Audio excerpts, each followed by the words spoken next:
लोग शांति से लाइन में बैठ जाओ, सभी को खाना और कपड़े मिलेंगे। अनाथ आश्रम के बाहर एक स्वयंसेवी ने वहाँ मौजूद जरूरतमंद लोगों से कहा। सर्द हवाएं चल रही थी और लोग कतार में बैठे इंतजार कर रहे थे। तभी एक सफ़ेद कार रुकी। उसमें से कुछ लोग उतरे। वे गर्म कंबल, कपड़े और खाने के पैकेट बांटने में लगे। अनीता, जो एक सामाजिक कार्यकर्ता थी, बच्चों के लिए अलग से किताबें, खिलौने और स्वेटर लेकर आई थी। वह बच्चों को एक किनारे ले जाकर उन्हें सामान दे रही थी और बच्चों के चेहरों पर मुस्कान देखकर अनीता का मन खुश हो रहा था। जब सभी बच्चों को सामान बांटना पूरा हुआ, फिर अनीता अपने दोस्तों के साथ बड़ों को खाना बांटने लग गई। वो एक एक कर सभी को खाना दे रही थी। तभी उसकी नज़र आखिरी महिला पर पड़ी। वो एक अधेड़ उम्र की महिला थी। फटे पुराने कपड़े पहने, सिर पर एक पुरानी शाल ओढ़े और ठंड से कांप रही थी। अनीता ने उसका चेहरा ध्यान से देखा और उसे महिला का चेहरा देखते ही अनीता हक्का बक्का रह गई। उसके हाथ से खाने का पैकेट जमीन पर गिर गया। वह महिला सिर झुकाए बैठी थी।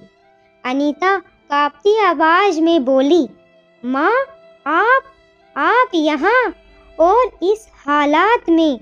वह महिला अनीता को देखकर सिर्फ हल्का सा सिर हिलाती है, जैसे कुछ समझ ना पाई हो। अनीता की आंखें भर आई और वो बोली, माँ, आपने मुझे नहीं पहचाना? मैं आपकी बेटी अनीता। वो महिला बस अनीता को देख रही थी।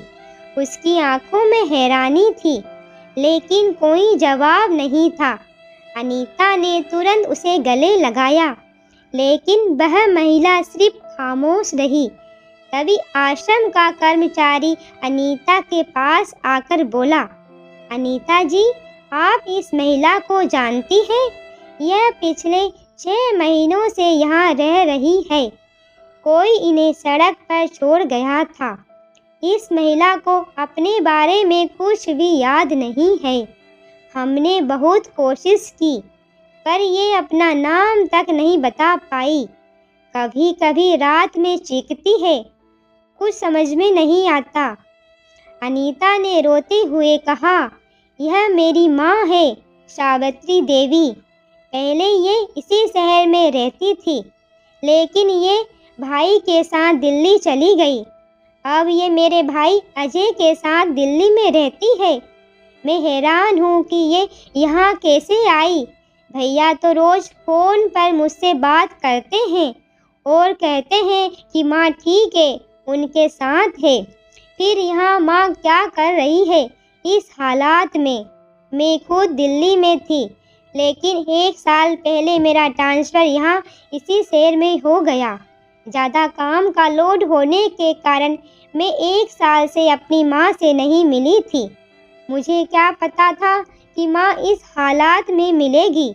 कर्मचारी ने कहा, बेटी अनीता, हमें तो कुछ नहीं पता, बस इन्हें यहाँ सड़क पर कोई छोड़ गया था। यह तभी से इसी आश्रम के बाहर बैठती हैं। तुम कह रही हो कि यह तुम्हारी माँ है, तो शायद तुम कुछ पता चल सके। अनीता ने तुरंत अपने पति रोहन को फ़ोन किया और सारी बात बताई। रोहन, मैंने माँ को आश्रम के बाहर भिखारियों की लाइन में देखा। वो मुझे नहीं पहचान रही। उनकी हालत देखकर मेरा दिल टूट रहा है। भैया ने तो कहा था कि माँ उनके साथ है, फिर ये यहाँ कैसे? रोहन ने कहा, अनीता, शांत रहो, पहले माँ को घर लाओ, हम मिलकर सच्चाई का पता लगाएंगे। अनीता अपनी माँ को लेकर घर पहुँची। सावित्री देवी खामोश थी, उनकी आंखें खाली खाली सी थी। रोहन ने कहा, अनीता, तुम्हें पक्का यकीन है ना यह मम्मी जी हैं? क्योंकि यह तुम्हें भी नहीं पहचान रही। और अजय भैया तो रोज़ कहते हैं कि माँ उनके साथ है। और हफ्ते में 1-2 बार माँ से फ़ोन पर बात भी करवाते हैं। कोई कहीं गलतफ़हमी तो नहीं हो रही? अनीता बोली। रोहन, मैं अपनी माँ को नहीं पहचानूंगी क्या? यह मेरी माँ ही है, लेकिन मुझे समझ में नहीं आ रहा कि भैया इतने दिनों से मुझसे झूठ क्यों बोल रहे थे और भैया किससे फ़ोन से बात करवाते थे और माँ की ये हालत कैसे हुई? क्या हुआ होगा उनके साथ? मुझे सच्चाई जाननी होगी। फिर अनीता उसी रात अजय को फ़ोन करती है। अनीता बोली, हेलो भैया, तुम कैसे हो? माँ कैसी है? माँ से बात करवाइए ज़रा।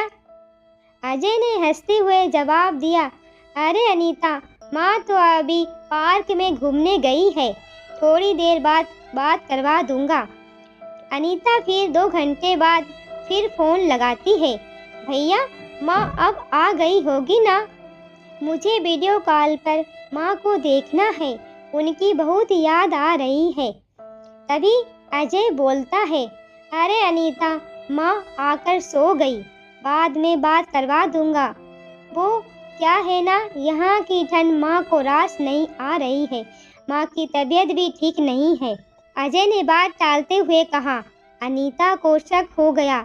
उसने सोचा, अगर माँ यहाँ मेरे सामने है तो भैया माँ से कैसे बात करवाएंगे।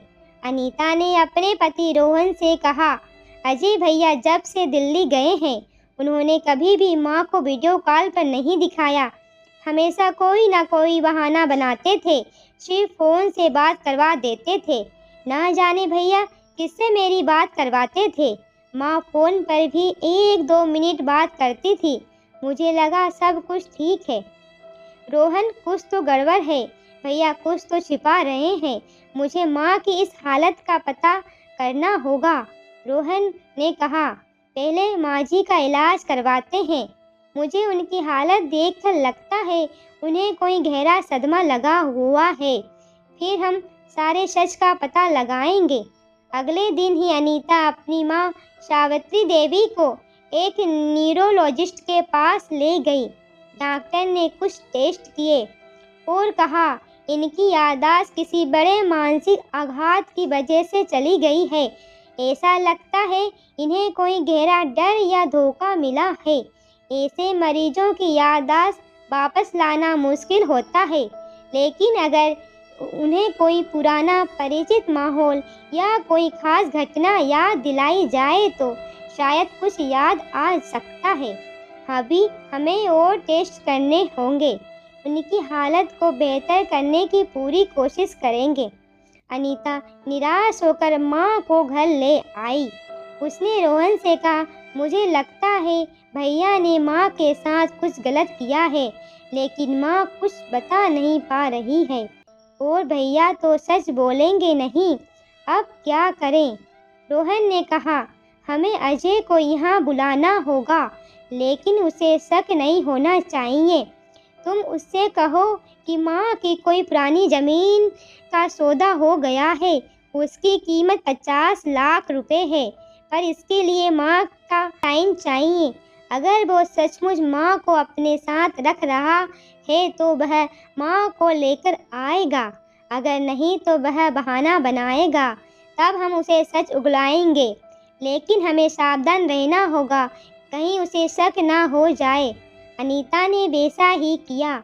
उसने अजय को फ़ोन किया और कहा, भैया माँ की एक पुरानी ज़मीन जिसका काफ़ी लंबे समय से विवाद चल रहा था, आपको तो पता है ना, वह सुलझ गया है और उसका सौदा पक्का हो गया है। वह ज़मीन 50 लाख में बिक रही है, लेकिन इसके लिए माँ के साइन चाहिए। वह ज़मीन माँ और हम दोनों के नाम है। जब तक माँ के साइन नहीं होंगे वह ज़मीन का सौदा नहीं होगा। मैंने बहुत मुश्किल से सौदा पक्का किया है। अनीता की बात सुनते ही अजय के पैरों तले ज़मीन खिसक गई। अजय ने थोड़ा हड़बड़ाते हुए कहा, अच्छा ठीक है, मैं देखता हूँ। माँ की तबीयत थोड़ी ख़राब है, मैं वकील से बात करता हूँ कि मेरे साइन से काम हो सकता है या नहीं। अनीता ने फ़ोन रखा और रोहन से कहा, देखा, भैया पैसे की बात सुनते ही खुशी से उछल गए, लेकिन माँ को लाने की बात पर बहाना बना रहे हैं। अब पक्का इन्होंने मेरी माँ के साथ कुछ तो घटिया काम किया है। अनीता एक दिन अपनी माँ को पार्क में ले गई। उन्हें कुछ पुरानी तस्वीरें दिखाने लगी। सावित्री देवी तस्वीरों को एक अजनबी की तरह देख रही थी। वो अपनी पुरानी तस्वीरों में अपने पति या अनीता और खुद को भी नहीं पहचान रही थी। अनीता ने धैर्य रखा और तस्वीरें बदलती रही। तभी उसने अजय की एक पुरानी तस्वीर दिखाई। सावित्री देवी के चेहरे का रंग अचानक बदल गया। वह बेचैन होकर बोली, यह मेरे साथ क्या कर रहा है? इसने मुझे धोखा दिया था। अनीता ने उत्साहित होकर पूछा, माँ आपको कुछ याद आया? ये भैया है, आपको क्या याद आया बताइए। लेकिन सावित्री देवी फिर खामोश हो गई, जैसे कुछ याद न रहा हो। तभी वहाँ एक बुजुर्ग महिला आई और बोली, अरे अनीता बेटी, तुम यहाँ? और सावित्री तुम कब दिल्ली से आई? अनीता ने उसे देखा और कहा, विमला आंटी जी आप कैसे हो और आप यहाँ क्या कर रहे हो? तभी विमला जी बोली, अरे मेरा छोटा भाई यहीं रहता है, उससे मिलने आई थी, इसलिए आज मन हुआ कि पार्क में घूम आऊँ। फिर विमला जी कहती है, अरे अनीता बेटी तुम कैसी हो? अनीता कहती है, मैं ठीक हूँ आंटी जी। फिर विमला जी कहती है, यह सावित्री को क्या हुआ? यह इतनी खामोश क्यों है? इसने अपनी कैसी हालत बना रखी है? मैंने तो सुना था कि यह अपने बेटे अजय के साथ दिल्ली में रहती है। फिर अनीता ने सारी सच्चाई विमला जी को बताई। आंटी जी मुझे माँ आश्रम के बाहर सड़क पर मिली थी, उनकी याददाश्त चली गई। अजय भैया ने मुझसे झूठ बोला कि माँ उनके साथ है। मैं समझ नहीं पा रही थी कि माँ की यह हालत कैसे हुई। विमला जी ने गहरी सांस ली और बोली, बेटी मुझे कुछ शक था। जब अजय तुम्हारी माँ को दिल्ली ले जा रहा था तब मैंने सावित्री को देखा था, वह बहुत परेशान थी। मैंने उनसे बात करनी चाहिए, लेकिन अजय ने उन्हें जबरन गाड़ी में बिठा लिया। एक बार की बात है अनीता बेटी, सावित्री मेरे घर आई थी, वह बहुत दुखी थी। उन्होंने बताया था कि अजय और उसकी पत्नी रीना उन्हें ताना मारते हैं और कभी कभी खाना भी नहीं देते हैं। मैंने उन्हें समझाया था कि तुमसे बात करें, लेकिन उन्होंने कहा मैं अपनी बेटी अनीता को परेशान नहीं करना चाहती, वह अपनी ज़िंदगी में खुश है। मुझे लगा कि अजय कुछ गलत कर रहा है, लेकिन मेरे पास कोई सबूत नहीं थे। अनीता की आंखों में आंसू आ गए। आंटी जी, माँ ने मुझे कभी कुछ नहीं बताया। अगर मुझे पहले पता होता तो मैं माँ को कभी अजय भैया के साथ नहीं छोड़ती। अब मुझे सच्चाई का पता करना होगा। विमला जी ने कहा, बेटी अगर मेरी कोई मदद चाहिए तो ज़रूर बताना। सावित्री मेरी पुरानी सहेली है, इसे इस हालात में देखकर मेरा दिल टूट रहा है। कुछ दिनों बाद अजय अपनी पत्नी रीना के साथ अनीता के घर आया। अनीता ने अपनी माँ को विमला जी के भाई के घर छुपा दिया था ताकि अजय को शक न हो। अजय ने आते ही कहा, अनीता जल्दी से कागजात निकालो, साइन करके मुझे वापस जाना है और तुम कागज मुझे दे दो। मैंने वकील से बात कर ली है, 2 दिन बाद माँ के साइन में दिल्ली से करवा कर ले आऊँगा। अनीता जल्दी करो, मेरे पास टाइम नहीं है। माँ को अकेले छोड़कर आया हूँ, उनकी तबीयत ठीक नहीं है, वह मेरे बिना एक पल भी नहीं रहती है। तुझे तो पता है ना मैं माँ से कितना प्यार करता हूँ। यह सुनते ही अनीता की आंखों में खून खोल जाता है। अनीता गुस्से से कहती है, भैया अब और झूठ मत बोलिए, मुझे आपकी सारी करतूतों के बारे में मालूम पड़ गया है कि आपने माँ के साथ क्या किया है। आगे अनीता कहती है, माँ मेरे पास है। माँ मुझे आश्रम के बाहर सड़क पर भटकते हुए मिली है। आप इतने दिनों से मुझसे झूठ बोल रहे थे, अब सब सच बताओ कि माँ की हालत कैसे हुई। अजय और रीना एकदम से घबरा गए। अजय ने कहा, क्या माँ यहाँ? लेकिन उनकी याददाश्त चली गई थी। उन्होंने तुम्हें क्या बताया? अनीता ने कहा, माँ ने कुछ नहीं बताया क्योंकि वो कुछ याद नहीं कर पा रही हैं। लेकिन तुम सब सच बोल दो वरना मैं पुलिस को बुला लूँगी। मेरे पास तुम्हारी सारी बातों की रिकॉर्डिंग है। विमला जी जो वहाँ मौजूद थी बोली, अजय तुमने अपनी माँ के साथ ऐसा क्यों किया? मैंने तो तुम्हें कई बार समझाया था कि अपनी माँ का ख्याल रखो, लेकिन तुमने क्या किया? मैंने सावित्री को उस दिन देखा था जब अजय तू उन्हें दिल्ली ले जा रहा था। वह बहुत परेशान थी और तुम उनको ज़बरदस्ती कार में बिठा रहे थे। ये सब सुनकर अजय अपना आपा खो बैठता है और गुस्से में बोल पड़ता है, अनीता सुन, माँ हमारे लिए बोझ बन गई थी। हम दिल्ली में एक नया फ्लैट लेना चाहते थे, लेकिन माँ अपनी पुराना मकान बेचने को तैयार नहीं थी। हमने सोचा अगर माँ को डराया जाए तो साइन कर देगी। रीना ने एक नाटक किया। उसने माँ के सामने नकली दवाइयाँ खाने का ड्रामा किया और बेहोश होने का नाटक किया। माँ डर गई और सदमे में चली गई। जब उन्हें होश आया तो उनकी याददाश्त चली गई थी। हमें लगा ये अच्छा मौका है। हमने माँ को आश्रम के पास छोड़ दिया और सबको बता दिया कि वह हमारे साथ है। तुम जिससे बात करती थी वह रीना ही थी, तुम्हारी भाभी। आजकल टेक्नोलॉजी के ज़माने में किसी की भी आवाज़ चेंज कर कर बात कर सकते हैं। हमने तुमसे झूठ बोला था। एक बार हमने माँ को जहरीला खाना देने की कोशिश भी की थी ताकि वह हमेशा के लिए रास्ते से हट जाए, पर माँ ने वो खाना नहीं खाया और एक कुत्ते ने खा लिया। वह मर गया। अनीता गुस्से से काँप रही थी। तभी रोहन सावित्री देवी को लेकर कमरे में आया। माँ को देखते ही अजय और रीना के चेहरे सफ़ेद पड़ गए। तभी सावित्री देवी अचानक बोल पड़ी, अजय तूने मुझे धोखा दिया। मुझे सब कुछ याद आ गया। तूने और रीना ने मेरे साथ क्या क्या साजिश रची, मुझे सब याद है। और उस रात मैंने तुम दोनों की बातें भी सुन ली थी। तुम दोनों मुझे जहर देने की योजना बना रहे थे, इसलिए मैंने वो खाना नहीं खाया था। लेकिन तुम्हारे ड्रामे से मुझे इतना सदमा लगा कि मैं सब कुछ भूल गई।